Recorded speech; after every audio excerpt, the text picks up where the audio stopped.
મિત્રો અહીંયા હું એક વાત કહીશ કે અહીંયા નરેન્દ્ર મોદીજીએ પીએમ નરેન્દ્ર મોદીજીએ ખૂબ જ મોટો બયાન તો હું નહીં કહું મિત્રો, પણ પીએમ મોદીજીએ જણાવ્યું છે. જેડી વેન્સે જ્યારે વાતચીત કરી તો હમણાં હું ઇન્ડિયા ટુડેનો એક મિત્રો આર્ટિકલ એક હું જોઈ રહ્યો હતો. ઇન્ડિયાનું આ એક ફર્મ સ્ટેન્ડ છે. પીએમ મોદીએ જેડી વેનથી કથિત રૂપથી કહ્યું મિત્રો કે જો હવે જો વાત થશે તો ખાલી અને ખાલી પીઓકે ઉપર વાત થશે. તો મિત્રો આ વિષયમાં આપણે ખૂબ જ વિસ્તારથી વાત કરીશું. આના બધા પાસાઓને આપણે જોવાની કોશિશ કરીશું. સીઝ ફાયર થઈ ગયું છે મિત્રો, શાંતિ છે, ખૂબ જ સારી વસ્તુ છે, શાંતિ છે. હવે આપણે પાકિસ્તાનને આપણે અશાંત કરશું મિત્રો. હમણાં શાંતિ છે, પણ હવે આવનારા સમય દરમિયાન ફરી એકવાર પાકિસ્તાન કેવી રીતે અશાંત થશે આ વસ્તુ તમે જોજો મિત્રો. તો મિત્રો ડોનાલ્ડ ટ્રમ્પે કહ્યું, ડોનાલ્ડ ટ્રમ્પને જુઓ અહીંયા. ડોનાલ્ડ ટ્રમ્પને શું જોઈએ મિત્રો? ડોનાલ્ડ ટ્રમ્પને કોઈ પણ કિંમત ઉપર નોબેલ પુરસ્કાર જોઈએ છે, નોબેલ શાંતિ પુરસ્કાર જોઈએ છે. એને એ પછી એને ગમે એ કરવું પડે, બરોબર છે. અને ડોનાલ્ડ ટ્રમ્પનો જે પહેલો ટર્મ હતો 2016થી 2020 દરમિયાન મિત્રો, આમાં પણ આ કાશ્મીરના મુદ્દાનો રાગ આલાપી ચૂક્યા હતા. પહેલે પણ એ કહી રહ્યો હતો કે અમે કાશ્મીરનો મુદ્દો જે છે આને અમે સોલ્વ કરી નાખશું. જો અહીંયા પહેલી વાત તો એ છે મિત્રો કે કાશ્મીરનો જે મુદ્દો છે એ કાશ્મીરનો મુદ્દો ક્યારે ઇન્ટરનેશનલ રહ્યો જ નથી. કાશ્મીર આપણો જ છે. કાશ્મીર પહેલાંથી જ આપણો છે, ભારતનો જ છે કાશ્મીર. 1947નો ઇતિહાસ તો ખૂબ જ મિત્રો નવો ઇતિહાસ છે. તમે 2000 વર્ષ પહેલાંનો ઇતિહાસ તપાસી લ્યો, તમને ખબર પડી જશે કાશ્મીર તો ભારતનો જ છે. તમે જોઈ લો ક્યાં ક્યાં છે કાશ્મીર. તો કાશ્મીર ઐતિહાસિક રૂપથી આપણું જ છે. પાકિસ્તાન પણ આપણું જ છે, ભલે એ અલગ થઈ ગયો અને હવે કબજો કરીને બેઠો છે એક નવો દેશ બનાવીને. પાકિસ્તાન પણ આપણું જ છે. તો અહીંયા વાત એ છે મિત્રો કે આપણે આપણી જ વસ્તુ માટે શું કામ આપણે મીડિયેશનમાં બેસીએ? આપણે આપણી જ વસ્તુ માટે શું કામ આપણે કોમ્પ્રોમાઇઝ કરીએ ભાઈ? પણ ડોનાલ્ડ ટ્રમ્પને આ વાત લાગે છે. તો કાલે ડોનાલ્ડ ટ્રમ્પે કહ્યું, અચ્છા એક વસ્તુ મિત્રો, એક આ લાઈન ઉપર ખૂબ જ વધારે ચર્ચા થાય છે. હું વિડીયો પણ બનાવી ચૂક્યો છું. આજ બપોરનો વિડીયો તમે જોઈ લેજો. શું પાકિસ્તાન ન્યુક્લિયર વોર કરી શકે છે કે આ વિષયમાં મેં ખૂબ જ ડિટેલમાં સમજાવ્યું છે મિત્રો. આજ બપોરનો વિડીયો તમે જોઈ લેજો. શું આજે પાછલા એક અઠવાડિયામાં ચાલ્યું છે? પાકિસ્તાનમાંથી ડ્રોન આવ્યા છે, ભારતે હુમલા કર્યા છે. તો શું આ દરમિયાન પાકિસ્તાન ભારત ઉપર ન્યુક્લિયર અટેક કરવાનો હતો? આ વિષયમાં ખૂબ જ સારી રીતે ડિટેલમાં મિત્રો મેં સમજાવ્યું છે. આજ બપોરે 12:30 વાગે મેં વિડીયો અપલોડ કરેલો છે. એ વિડીયો તમે જોઈ લેજો મિત્રો. તો આ ડોનાલ્ડ ટ્રમ્પ મિત્રો આણે ખૂબ જ વધારે તારીફ કરી કે અમે ખૂબ જ વધારે ખુશ છીએ કે ભારત અને પાકિસ્તાન સીઝ ફાયર કરી રહ્યા છે. આનાથી ઘણા બધા લોકો મરી શકતા હતા, સારું કર્યું કે રોકી દીધું. આનાથી ખૂબ જ વધારે નુકસાન બંને દેશોને થઈ શકતો હતો. તો આવો બધો લેક્ચર ડોનાલ્ડ ટ્રમ્પે આપ્યો. ભારતે અહીંયા ક્યાંય પણ યુએસએનું નામ નથી લીધો. શહેબાઝ શરીફ હવે એની તો આપણને ખબર છે, એ બજારમાં ઊભેલા છે, ભાઈ લઈ લો પાકિસ્તાન, જેને લેવો હોય પાકિસ્તાન લઈ લો, અમને ખાલી પૈસા આપી દો. એટલા માટે ઘણા બધા દેશો પાકિસ્તાનનો સપોર્ટ પણ કરી રહ્યા છે. ઘણા બધા નથી કરી રહ્યા, અમુક દેશો સપોર્ટ કરી રહ્યા છે. તો હવે અહીંયા ભારતે એકદમ સાફ વાત કરી નાખી છે. પીએમ નરેન્દ્ર મોદીજીનું એમ કહેવું છે કે ભાઈ અમે ખાલી અને ખાલી હવે વાત કરશું પીઓકે ઉપર, બરોબર છે. કારણ કે અહીંયા ડોનાલ્ડ ટ્રમ્પે એક વાત કરી હતી કે ન્યુટ્રલ વેન્યુ ઉપર વાત થશે. ભારતે હજી સુધી આને કન્ફર્મ નથી કર્યું કે ન્યુટ્રલ વેન્યુ ઉપર વાત થશે. હવે તો પાકિસ્તાનની થોડી બચેલી કુચેલી જે રિયાસત હતી એ પણ ગઈ. ભારતે બધું ખતમ કર્યું. ઇન્ડસ્ટ્રીને તો એકદમ બંધ કરી નાખ્યું. હવે આ ખુલવાની નથી પાકિસ્તાન માટે. ઇન્ડસ વોટર ટ્રીટી જે સાઇન હતી બંને દેશોની વચ્ચે એ હજી પણ બંધ છે અને ભારત આને ખોલવાનું નથી. ભારત આના ઉપર હજી પણ મોટો સ્ટેન્ડ લેશે. તો અહીંયા મિત્રો જો 2014થી પહેલાં શું હતો? આ જે કાશ્મીરનો મુદ્દો હતો 2014થી પહેલાં મિત્રો, આ મુદ્દો ખાલી પડ્યો હતો, બસ. આનાથી આગળ કાંઈ નહીં. આ મુદ્દો હતો, પડ્યો હતો. પણ કારણ કે 2014 પછી, કારણ કે બીજેપીના મેન્યુફેસ્ટોમાં આ વાત હતી. પીઓકે બીજેપીના મેન્યુફેસ્ટોનો એક હિસ્સો હતો. બીજેપીના મેન્યુફેસ્ટોમાં કાશ્મીર અને પીઓકે હતો. તો બીજેપીએ આ વસ્તુને જોઈ છે. હવે આમાં શું થયું કે 2019માં ધારા 370 હટાવી નાખી. પછી વાત શેના ઉપર થશે? ભારત અને પાકિસ્તાનની વાત પછી ખાલી અને ખાલી પીઓકે ઉપર થશે. હમણાં સુધી વસ્તુ શું હતી કે કાશ્મીર જે છે એ એક મુદ્દો છે.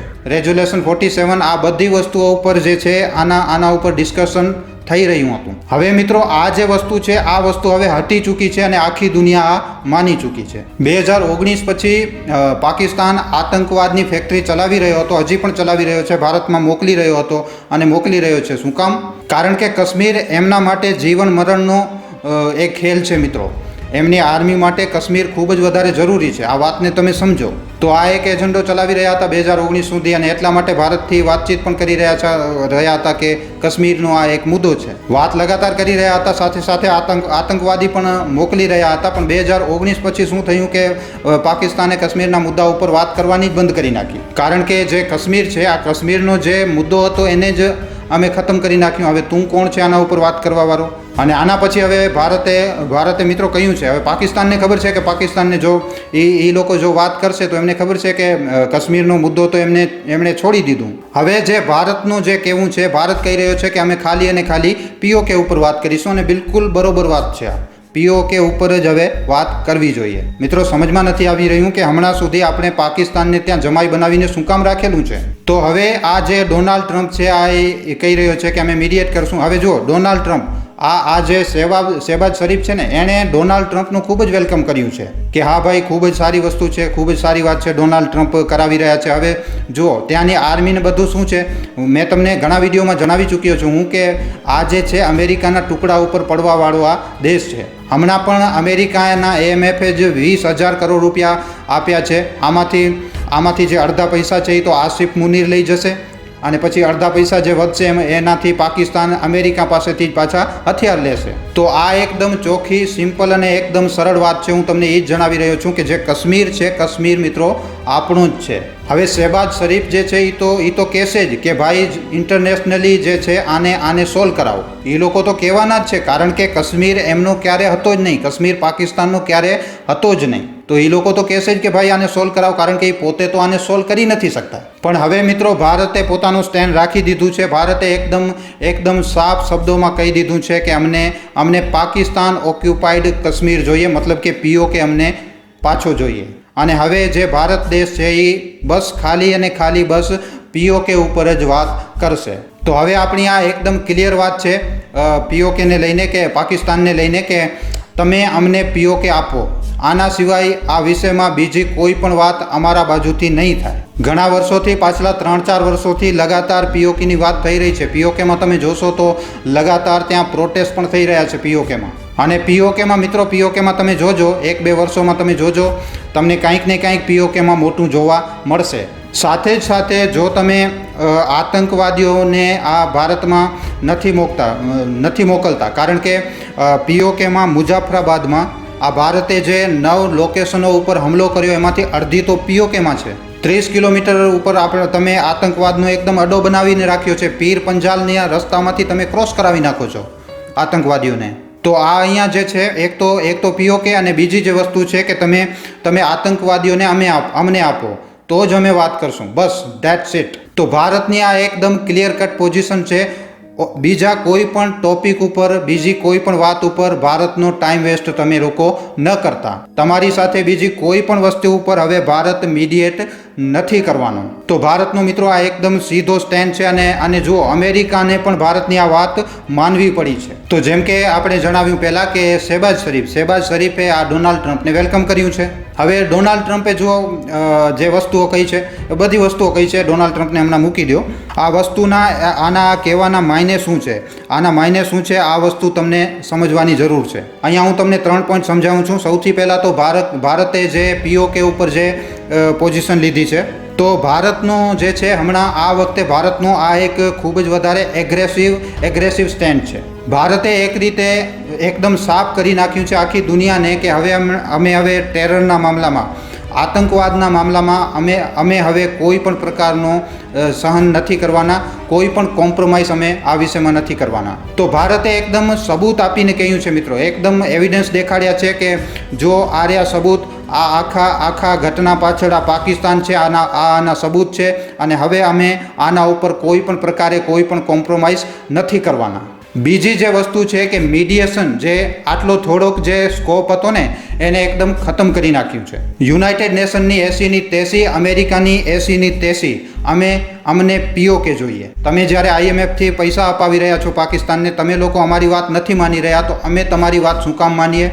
તો જે મીડિયેશનની જે વાતો થાય છે ને મિત્રો, એને પણ ભારતે પૂરી રીતે ખારીજ કરી નાખ્યું છે. તો એકદમ ભારતે સાફ કહી દીધું છે કે જો પાકિસ્તાનને ભારત સાથે વાત કરવી છે, ભારત સાથે ટેબલ ઉપર બેસવું છે પાકિસ્તાનને, તો સૌથી પહેલાં તો એ POK ઉપર વાત કરે, અમારું POK અમને આપે, પછી આ આતંકવાદીઓને અમને આપે. અને મિત્રો ત્રીજો પોઈન્ટ જે ખૂબ જ વધારે ઇમ્પોર્ટન્ટ પોઈન્ટ છે, જુઓ આ વખતે ભારત પાછળ નથી હટ્યો, બિલકુલ પણ ભારત પાછળ નથી હટ્યો.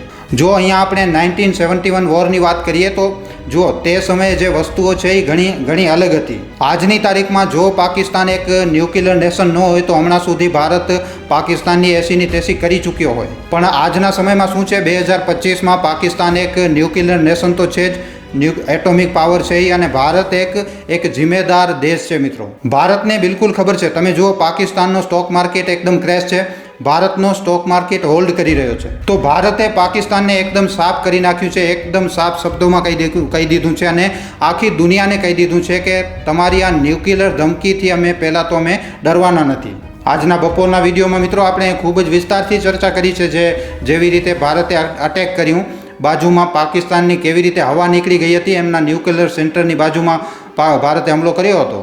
તો આના ઉપર અમે ખૂબ જ ડિટેલમાં વાત કરેલી છે, બપોરનો વિડીયો તમે જોઈ લેજો. આ લોકોની નેશનલ કમાન્ડની આખી મીટિંગ થઈ હતી, ત્યારે જ તો આ બધું થયું. આ બધી મેં વાત કરેલી છે બપોરના વિડીયોમાં, તમે એકવાર જોઈ લેજો એ વિડીયો. તો આ ભારતે એકદમ સાફ કરી નાખ્યું છે મિત્રો, કે જો ન્યુક્લિયર ધમકી આપે છે. અને જો મિત્રો ભારતને એક તો આ પોતાની નો ફર્સ્ટ યુઝવાળી જે પોલિસી છે એમાં ભારતને બદલાવ કરવા પડશે. બરોબર છે, ભારત એક ખૂબ જ રિસ્પોન્સિબલ નેશન છે, પણ આ વસ્તુને તો આપણે બદલવાની જરૂર છે. પણ જો પાકિસ્તાન આવું કરી નાખે છે કે પહેલાં ન્યુક્લિયર વોર કરી નાખે, તો આ વસ્તુ મને ઉમ્મીદ છે કે તમે આ ત્રણેય પોઈન્ટ મિત્રો આ વિડીયોમાં તમે સમજી ગયા હશો. બીજો પાકિસ્તાન બાજુથી પણ આ વસ્તુમાં આ વિષયમાં ઘણા લેક્ચર આપવામાં આવ્યા છે. આના લેક્ચરને આપણે ન જોઈએ તો જ સારું છે મિત્રો, કારણ કે વાત કરવાની ભાન તો એ લોકોને છે નહીં પહેલે. પણ મિત્રો આપણા ભારત દેશનો જે સ્ટેન્ડ છે એ એકદમ ક્લિયર છે. નરેન્દ્ર મોદીનો સ્ટેન્ડ એકદમ ક્લિયર છે મિત્રો. આ વિષયમાં તમારા શું અભિપ્રાય છે, તમને શું કહેવું છે મિત્રો, નીચે કોમેન્ટ સેક્શનમાં લખીને જરૂર જણાવજો.